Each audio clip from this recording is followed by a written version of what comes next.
Ditën e sotme përfundon procesi jo vetëm në Pogradec, por në gjitha degët e Partisë Demokratike, në cilën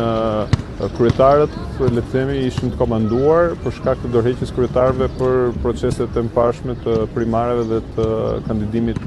për zgjedhjet e përgjithshme.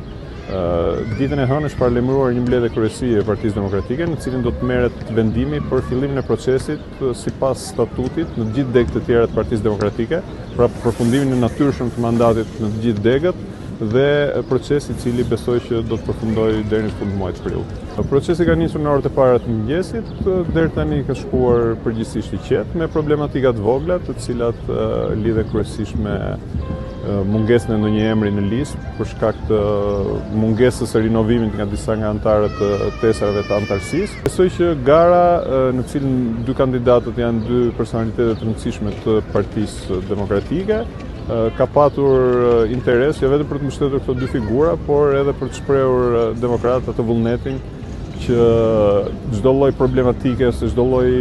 ndasie që mund të ketë patur kjo degë dhe degë tjera të Partisë Demokratike, ti i kalojnë tani nëpërmjet një procesi të drejtë dhe transparent.